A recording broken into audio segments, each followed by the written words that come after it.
Barakatah Yahweh. Just want to make this quick lesson. Now, you got the mother of harlots in chapter 17 of Revelation. And they're trying to say that that religion supposed to belong to God, and it doesn't belong to God, so it's being a false prophet, and it's meaning it's being a harlot. Okay, so that's where they trying to connect this religion. But see, when you look into the Bible, it don't have any references to false prophets as harlots. It's only talking about the nation of Israel being a harlot because they was married to the Lord. You see, the nation of Israel was married to the Lord, so only they was called harlots, and or being or playing the whore, or committing adultery. Then the other reference to harlot was a prostitute. That's the only two references to a harlot, never a false prophet. So that kills the whole theology that some religions are harlots because they belong to God, but they're not being faithful to God. That has nothing to do with the harlots of the Bible. The harlots of the Bible is the nation of Israel and women as prostitutes. And the whole thing can be cleared up with all three verses. Apostle Paul in Romans 9:25, well, starting at 24, he talks about the Jews and the Israelites. And this is what he quoted, a verse to let you understand what's going on with the Israelites.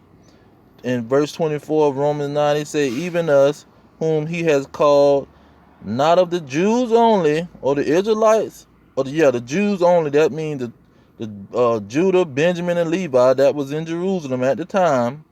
Not the Jews only, but also of the Gentiles. Now, who is these Gentiles he's talking about? He lets you know in 25.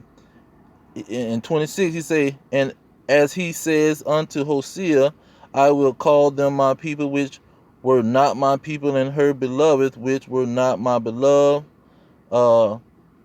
26, and it shall come to pass that in the place where it was said to them, you are not my people, there in that place shall they be called the children of the living God. And 27, let you know, he goes straight to Isaiah and talks about Isaiah also cried concerning Israel. So he is concerning Israel. When you say also, that's letting you know too, also concerning Israel. But let's prove that with Hosea, because what he quoted was Hosea 1. One of the verses he quoted was Hosea chapter 1 verse 10.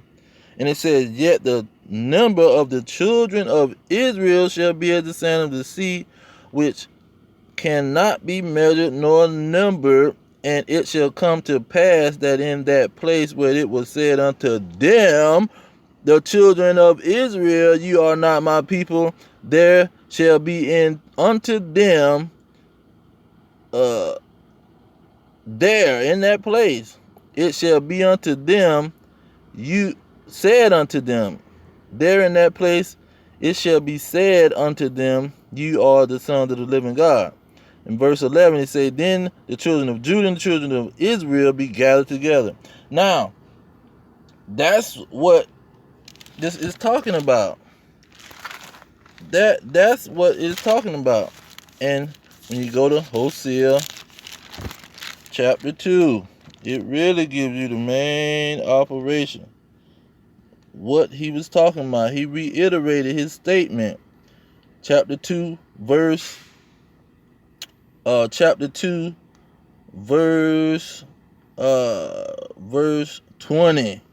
Chapter 2, verse 20 gives you the understanding of this arrangement with Israel. I will even betroth thee unto me in faithfulness. Salakia. Verse 19. Hosea chapter 2 verse 19. And I will betroth thee unto me forever. One more time.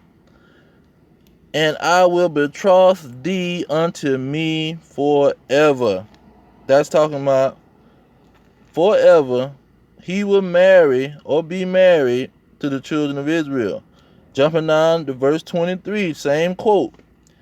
And I will sow her unto me in the earth, and I will have mercy upon her that have not obtained mercy, and I will say unto them which were not my people, thou art my people, and they shall say, thou art my God. He quoted chapter 1 verse 10 again, saying that these individuals pretty much gonna be in a place and people ain't gonna know they're Israelites, but it's gonna come to pass that they gonna know that they're Israelites.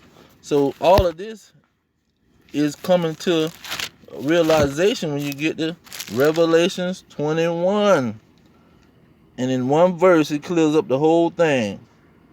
21 chapter 21 in Revelation verse 2.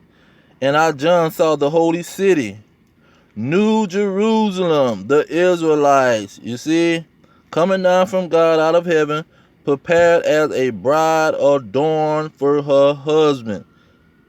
Jerusalem and that holy city, the Israelites was called the city. The Israelites was called Jerusalem. And they was the bride to God.